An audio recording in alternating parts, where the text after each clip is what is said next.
Olivier Casa-Berthelet. J'ai été cuisinier la grande partie de ma vie. J'ai commencé dans une cage au sport à 15 ans comme plongeur.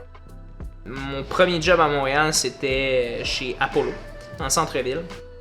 J'ai fait plusieurs postes de cuisine, administration, postes de soutien. J'ai vraiment voulu essayer de faire un petit peu n'importe quoi, toucher n'importe quoi. J'ai même fait un peu de service d'ailleurs. Puis en tandem, j'ai fait mon école de cuisine.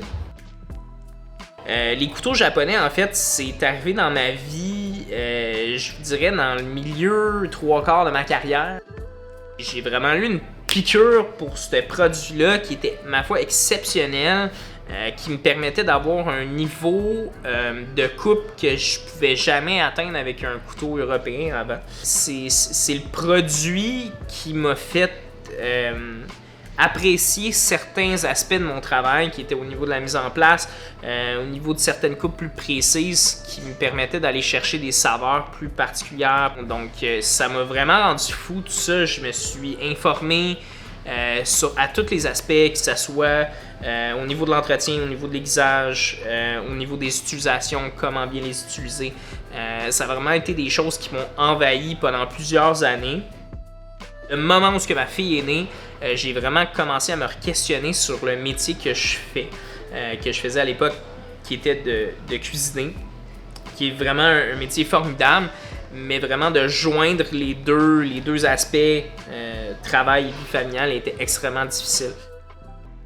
En fait, j'ai voulu, à la base, créer mon propre restaurant, créer une entité qui m'appartient plus, créer une compagnie qui me ressemble.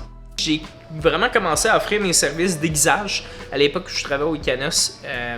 Fait que j'offrais mes services d'aiguisage aux cuisiniers qui travaillaient là-bas, au restaurant autour. J'ai tout de suite senti un engouement rapide et sincère pour mon travail d'aiguisage que j'avais déjà perfectionné plusieurs années déjà avant, au préalable, parce qu'évidemment, je devais entretenir mes couteaux. De fil en aiguille, ça l'a fait vraiment un effet boule de neige. Ça l'a explosé en très peu de temps. En fait, l'objectif que je m'étais fixé d'une dizaine de couteaux par semaine s'est ramassé à une cinquantaine de couteaux par semaine.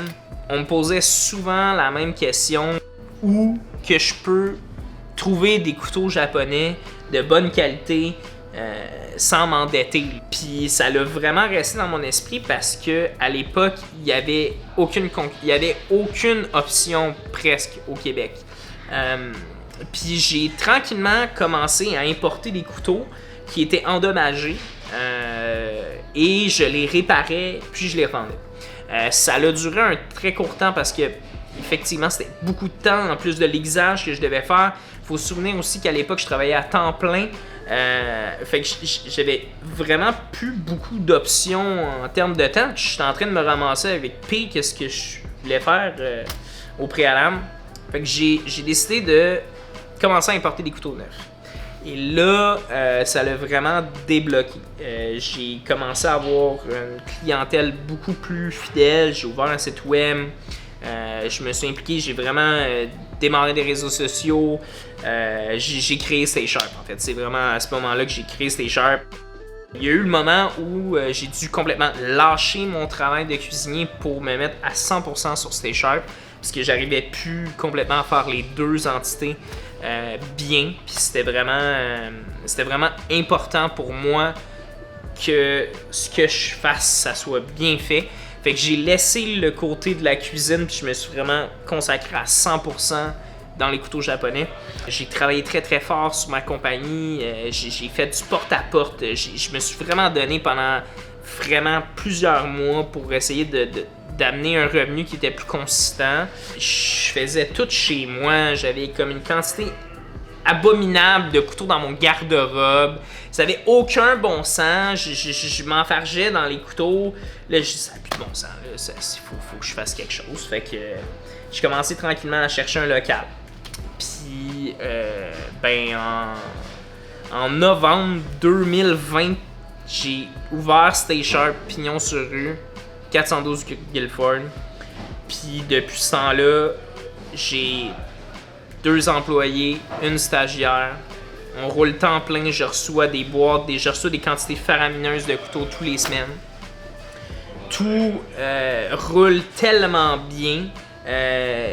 Puis je pense que c'est vraiment ce qu'avait besoin la communauté, que ce soit au niveau des restaurateurs, des foodies.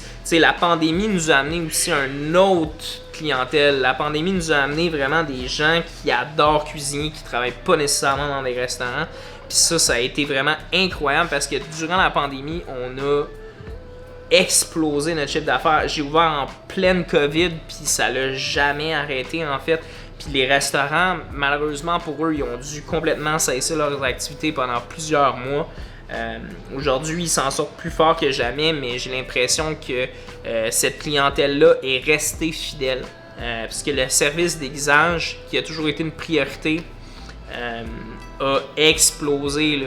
J'ai été obligé d'engager une personne vraiment dédiée à l'aiguisage pour être capable de supporter tout ce volume-là.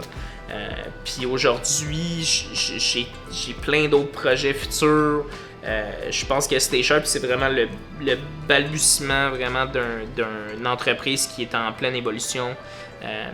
Puis je veux pas arrêter de donner de l'information, d'éduquer, de donner des conseils, d'être présent pour la communauté, puis présent pour les couteaux japonais au Québec.